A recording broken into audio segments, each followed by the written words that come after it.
Bahujan Samaj party की राष्ट्रीय अध्यक्ष और उत्तर प्रदेश की पूर्व मुख्यमंत्री मायावती के 3 फैसलों ने पूरी पार्टी को बेचैन कर दिया है और इस पर कोई कुछ बोलने को राजी भी नहीं है।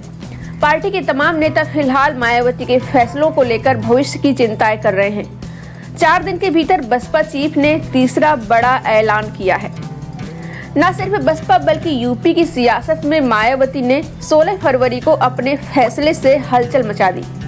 अभी तक जिस मुद्दे को बसपा के भीतर निर्विवाद माना जा रहा था, अब उसी पर फिर मायावती ने मंथन के संकेत दे दिए हैं। साल 2019 के लोकसभा चुनाव के बाद से ही ये कयास लगाए जा रहे थे कि मायावती के भतीजे आकाश आनंद ही उनके उत्तराधिकारी होंगे।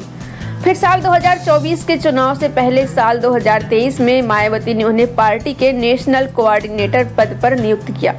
इसके बाद साल 2024 के चुनाव के दौरान ही पद से हटा दिया और कहा कि वो अभी मैच्योर नहीं है।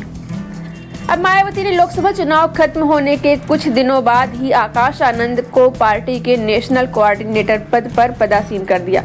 इसके बाद दिल्ली हरियाणा चुनाव की जिम्मेदारी भी दी, लेकिन नतीजे सिफर रहे। अब मायावती ने अपने फैसलों से कुछ और ही संकेत दे दिए हैं। इन फैसलों की शुरुआत हुई 12 फरवरी से। दरअसल 12 फरवरी बुधवार को बसपा चीफ ने अपने भतीजे आकाश आनंद के ससुर अशोक सिद्धार्थ को पार्टी से बाहर का रास्ता दिखा दिया। उन पर पार्टी में गुटबाजी का आरोप लगा। इसी दिन बसपा चीफ ने नितिन सिंह को भी पार्टी से निष्कासित कर दिया।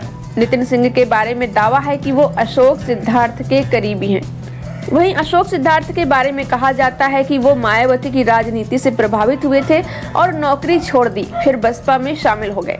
पार्टी ने उन्हें यूपी विधान परिषद में भेजा और फिर वो साल 2022 तक राज्यसभा सांसद भी रहे। उनकी पत्नी बसपा सरकार में राज्य महिला आयोग की अध्यक्ष भी थी। अब 16 फरवरी को बसपा चीफ मायावती ने अपने उत्तराधिकार को लेकर बड़ा ऐलान कर दिया है। अब माना जा रहा है कि बसपा के राष्ट्रीय समन्वयक आकाश आनंद ही उनके उत्तराधिकारी होंगे। हालांकि रविवार को बसपा चीफ ने सोशल मीडिया साइट एक्स पर सिलसिलेवार 5 पोस्ट किए। इनका अर्थ ये निकाला जा रहा है कि आकाश आनंद को लेकर भी मायावती आश्वस्त नहीं है। अब तक जिन आकाश आनंद को बसपा चीफ का उत्तराधिकारी माना जा रहा था, अब वह भी नहीं रहा।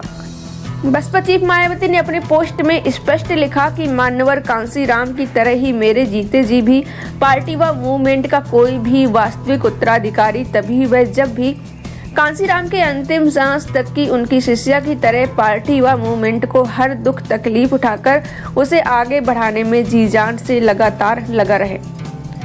यहाँ एक बात और गौर करने वाली है कि आकाश आनंद बसपा चीफ के हर पोस्ट को या तो रिपोस्ट करते हैं या उस पर अपनी बात रखते हुए पोस्ट करते हैं। लेकिन 12 फरवरी के जिस पोस्ट में मायावती ने अशोक सिद्धार्थ को निष्कासित करने का ऐलान किया था, उसको आकाश ने रिपोस्ट तक नहीं किया। सियासी हलकों में ये दावा ये भी किया जा रहा है कि दिल्ली और हरियाणा के चुनाव में आकाश आनंद ने अपने ससुर अशोक सिद्धार्थ के फैसलों को प्राथमिकता दी, हालांकि कोई पुष्टि नहीं करता।